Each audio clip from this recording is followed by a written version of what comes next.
नमस्कार, जोहार, मैं संजय और आप देख रहे हैं न्यूज झारखंड। चलिए जानते हैं सुबह से लेकर शाम तक की तमाम बड़ी खबरों को।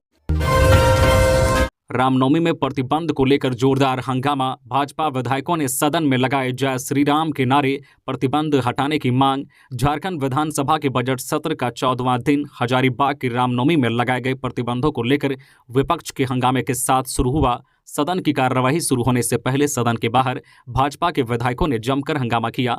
विधायकों ने हजारीबाग की रामनवमी को विश्व प्रसिद्ध बताते हुए वहां लगाए जा रहे प्रतिबंधों पर हंगामा करते हुए कहा है कि यह सरकार गूंगी बहरी सरकार है जो तुष्टीकरण की राजनीति कर रही है। इसके बाद सदन की कार्यवाही शुरू हुई। सदन के भीतर भाजपा के विधायकों ने जय श्री राम के नारे लगाए। इसके बाद सदन 12 बजे तक स्थगित कर दिया गया। 12 बजे के बाद सदन शुरू हुआ। इसके बाद भी भाजपा के विधायक हजारीबाग रामनवमी पर निर्णय लेने की मांग करते रहे। सदन फिर 2 बजे तक के लिए स्थगित कर दिया गया। हजारीबाग के विधायक मनीष जायसवाल ने कहा है कि ये गूंगी बहरी सरकार है और केवल वोट बैंक का राजनीति कर रही है। 2 चीजें स्पष्ट है। पहला कि ये राम के नाम पर कांग्रेस का वोट साफ करने की कोशिश कर रही है।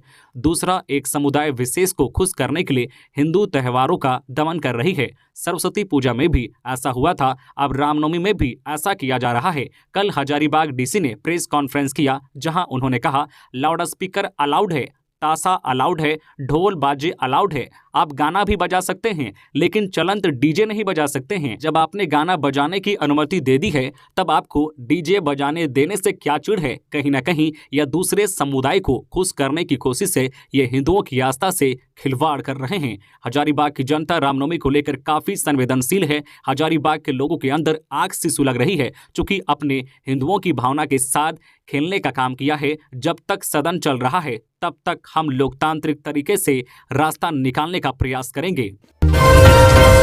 नक्सलियों का तांडव, 5 ट्रैक्टर में लगा दिया आग। 40 की संख्या में नक्सलियों ने किया ईंट भट्ठे पर हमला। लेवी न मिलने की वजह से दिया घटना को अंजाम। नक्सलियों ने 40 की संख्या में ईंट भट्ठे में काम करने वाले मजदूरों पर हमला किया। ईंट भट्ठे में काम कर रहे लोगों को बंधक बनाया, कुछ के साथ मारपीट की और 5 ट्रैक्टर में आग लगा दी। बताया जा रहा है कि ईंट भट्ठे से लेवी के लिए नक्सलियों ने डिमांड किया था। लेवी नहीं मिलने पर इस घटना को अंजाम दिया गया। पलामू जिले के नावा बाजार थाना क्षेत्र के कंडा में टीएसपीसी के उग्रवादियों ने सोमवार की रात ईंट भट्ठे पर हमला कर दिया। यहां काम करने वाले कर्मचारियों को भी बंधक बनाया गया। यहां खड़े 5 ट्रैक्टर में आग लगा दी। उग्रवादियों की संख्या 30 से 40 के आसपास बताई जा रही है। कुछ हथियारबंद तो कुछ लोग लाठी डंडे से लैस थे। सबके चेहरे ढके हुए थे। सोमवार की रात तकरीबन 10 बजे 30 से 40 की संख्या में टीएसपीसी का दस्ता कंडा में संचालित एसकेएम ईंट भट्ठे पर पहुंचा था। यह ईंट भट्ठा सत्या महतो का है। उग्रवादियों ने 3 कोयलामैन को अगवा कर लिया और भट्ठा से कुछ दूर आगे ले जाकर उनसे पूछताछ की, फिर उसे छोड़ दिया। इसकी थोड़ी देर बाद फिर नक्सलियों का दस्ता यहां पहुंचा और वहां खड़े 5 ट्रैक्टरों में आग लगा दी। उग्रवादियों का दस्ता यहां करीब आधे घंटे तक रहा। उग्रवादियों के मौके पर पहुंचते ही भट्ठा पर काम कर रहे लोग भाग गए। खबरों में आगे बढ़ने से पहले आपसे रिक्वेस्ट है कि अगर आप चैनल को सब्सक्राइब नहीं किए हैं तो प्लीज चैनल को सब्सक्राइब करके बेल आइकन प्रेस कर दें, जिससे आपको झारखंड की हर छोटी बड़ी खबर का अपडेट आप तक पहुंचता रहे। चलिए बढ़ते हैं खबरों की ओर। सरहुल में हुई राजधानी रांची। 300 से अधिक अखड़ा से निकलेगी शोभा यात्रा। प्राकृतिक पर्व सरहुल की तैयारी जोरों पर है। इसको लेकर शहर के विभिन्न इलाकों में सरना स्थल व अखड़ा की सफाई की जा रही है।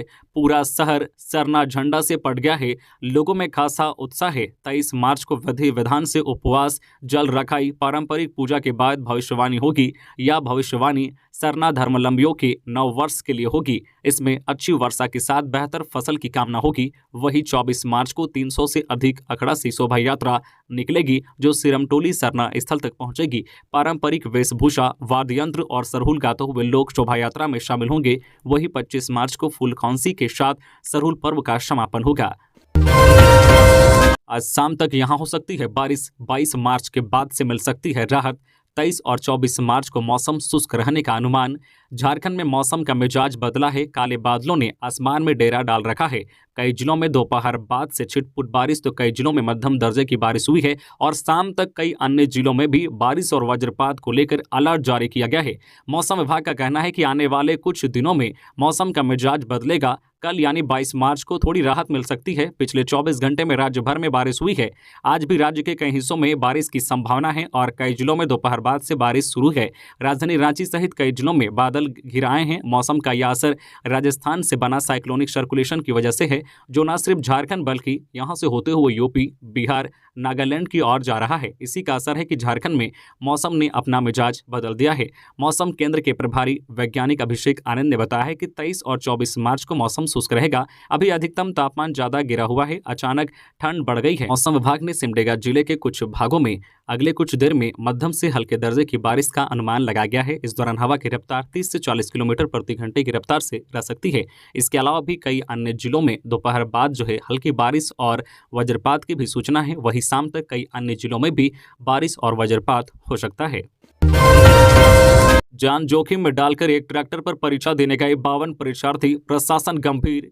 पश्चिमी सिंहभूम जिला अंतर्गत चक्रधरपुर के चैनपुर से सोमवार को आई एक तस्वीर कोल्हान आवासीय विद्यालय की बदहाल व्यवस्था बताने के लिए काफी है। यहां 52 परीक्षार्थियों को मैट्रिक की परीक्षा दिलाने के लिए एक ही ट्रैक्टर पर ठूंसकर 4 किलोमीटर दूर परीक्षा केंद्र शारदा हाई स्कूल बोड़दा ले जाया गया। स्कूल की ओर से इन बच्चों के आवागमन के लिए बस या अन्य सवारी वाहन की व्यवस्था नहीं की गई थी। मालूम हो कि नेतरहाट की तर्ज पर राज्य सरकार ने कोल्हान आवासीय विद्यालय की स्थापना की है। परीक्षार्थियों की परीक्षा सुबह 10 बजे से पहली पाली में थी। सभी बच्चों को 4 किलोमीटर दूर शारदा हाई स्कूल बोड़दा जाना था। लिहाजा स्कूल प्रबंधन की ओर से परीक्षा केंद्र तक पहुंचाने के लिए सवारी गाड़ी की व्यवस्था नहीं की गई थी। बाद में एक ट्रैक्टर की व्यवस्था करा दी गई। ट्रैक्टर पर 52 बच्चे सवार हो गए। बच्चे काफी डरे हुए थे, उन्हें डर था कि कहीं कुछ अनहोनी ना हो जाए। ट्रैक्टर पर सभी बच्चे को ठूंस कर भर दिया गया था। यहां तक कि ट्रैक्टर के आगे भी बच्चे को बैठाया गया था। इस संबंध में चक्रधरपुर बीईओ अविनाश राम ने कहा है कि इस तरह की लापरवाही बर्दाश्त नहीं की जाएगी। परीक्षार्थियों को सवारी गाड़ी में परीक्षा केंद्र ले जाना चाहिए था। जांच कर संबंधित पदाधिकारी पर कार्रवाई की जाएगी। वही वार्डन अमूल्य चंद्र प्रधान का कहना है कि RDEE कार्यालय को पत्र लिखा था, पर बस की व्यवस्था नहीं हुई। इसके बाद ट्रैक्टर से परीक्षार्थियों को परीक्षा केंद्र तक पहुंचाया गया। विद्यालय में फंड की व्यवस्था नहीं है। रांची एयरपोर्ट से 41 विमान भरेंगे उड़ान। बिरसा मुंडा एयरपोर्ट से कई शहरों के लिए यात्रियों को विमान सेवा मिलेगी। DGCA ने समर शेड्यूल जारी किया है, जो 26 मार्च से 28 अक्टूबर तक प्रभावी रहेगा। अभी 38 विमान प्रतिदिन उड़ान भरते हैं, या बढ़कर 41 हो जाएगी। रांची से श्रीनगर, विशाखापट्टनम, मैंगलोर, कोच्चि, गोवा, जयपुर व देवघर के लिए विमान सेवा शुरू की जाएगी। झारखंड बजट सत्र, विधानसभा में उठी बीएड कॉलेजों में समान वेतन की मांग। झारखंड विधानसभा का बजट सत्र जारी है। मंगलवार को सदन की कार्यवाही के दौरान ध्यानाकर्षण के जरिए राज्य में संचालित बीएड कॉलेजों में समान वेतन की मांग उठी। झारखंड मुक्ति मोर्चा के वरिष्ठ विधायक डॉक्टर इरफान अंसारी ने बीएड कॉलेजों में प्राध्यापकों के वेतन में एकरूपता का मामला उठाया। स्टीफन मरांडी ने कहा है कि अलग अलग कॉलेजों में प्राध्यापकों को अलग अलग वेतनमान अथवा मानदेय दिया जा रहा है, जबकि योग्यता समान है। स्टीफन मरांडी ने कहा है कि ऐसा किया जाना न्याय संगत नहीं है। स्टीफन मरांडी ने साथ ही शिक्षा विभाग द्वारा संचालित बीएड कॉलेजों में भी शिक्षकों के मानदेय की विसंगति का मामला उठाया। इधर पोड़ियाहाट विधायक प्रदीप यादव ने भी कहा है कि विभिन्न कॉलेजों में प्राध्यापकों को मिलने वाले वेतनमान में काफी विसंगति है। जवाब में प्रभारी मंत्री मिथिलेश ठाकुर ने कहा है कि प्राध्यापकों को उनकी योग्यता के मुताबिक ही वेतनमान दिया जाता है। उन्होंने कहा है कि फिर यदि कहीं विसंगति है तो सरकार देखेगी। चक्रधरपुर के 2 सीमेंट दुकानों में IT का सर्वे जारी। चल अचल संपत्ति के बारे में हो रही पूछताछ। चक्रधरपुर में एक साथ 2 सीमेंट दुकानों पर लगातार दूसरे दिन भी आयकर विभाग की सर्वे जारी है। इनकम टैक्स डिपार्टमेंट की टीम लगातार चल और अचल संपत्ति के बारे में पूछताछ कर रही है।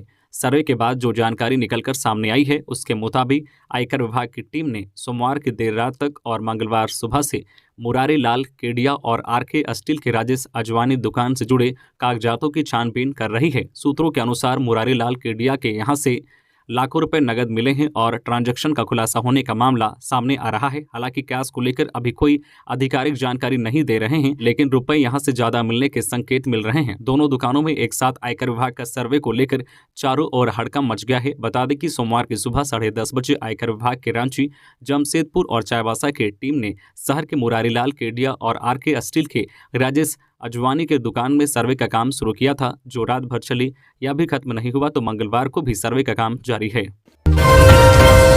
पलामू में वन विभाग की टीम ने एक हिरन का शव किया बरामद। पलामू के सतबरवा थाना क्षेत्र के कुंदरी वन क्षेत्र के चपराना गांव से वन विभाग की टीम ने एक हिरन मृत अवस्था में बरामद किया है। फिलहाल उसे पोस्टमार्टम के लिए भेज दिया गया है।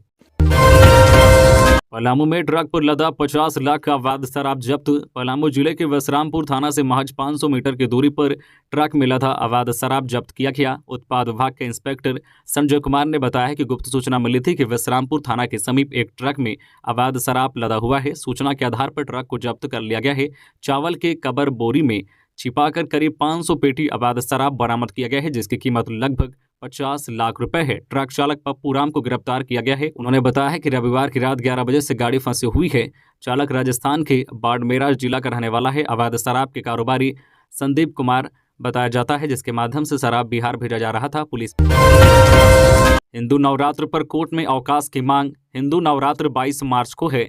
हिंदू नवरात्र का त्यौहार मनाते हैं और मां दुर्गा की उपासना करते हैं। इसको देखते हुए कोर्ट में हिंदू नवरात्र पर अवकाश घोषित किया जाना चाहिए। यह मांग सिविल कोर्ट के अधिवक्ता सुधीर श्रीवास्तव समेत अन्य वकीलों ने की है। इस संबंध में चीफ जस्टिस को पत्र लिखा है, जिसमें हिंदू नवरात्र पर अवकाश घोषित करने की मांग की गई है। विश्व जल दिवस पर आइवा का समारोह। विश्व जल दिवस पर 22 मार्च को आइवा रांची द्वारा होटल बीएनआर में समारोह किया जाएगा। पेयजल व स्वच्छता विभाग के सचिव डॉक्टर मनीष रंजन व अभियंता प्रमुख रघुनंदन प्रसाद शर्मा विशेष अतिथि होंगे। समारोह में बतौर सम्मानित अतिथि जुड़को के परियोजना निदेशक डॉक्टर अरविंद लाल भी शामिल होंगे। समारोह के बाद आइवा की जनरल बॉडी मीटिंग और मैनेजमेंट कमेटी का चुनाव होगा। इसमें आइवा के चेयरमैन उमेश मेहता व अन्य सदस्य मौजूद रहेंगे। यह जानकारी आइवा के सचिव प्रमोद कुमार ने दी। रिम्स शासी परिषद की बैठक 26 को। रिम्स शासी परिषद की 55वीं बैठक 26 मार्च को होगी। बैठक दोपहर 12 बजे से रिम्स प्रशासनिक भवन में स्वास्थ्य मंत्री शाह शासी परिषद के अध्यक्ष बन्ना गुप्ता की अध्यक्षता में होगी। गौरतलब है कि यह बैठक 10 मार्च को शुरू हुई थी, लेकिन बीच में इसे स्थगित कर दिया गया था।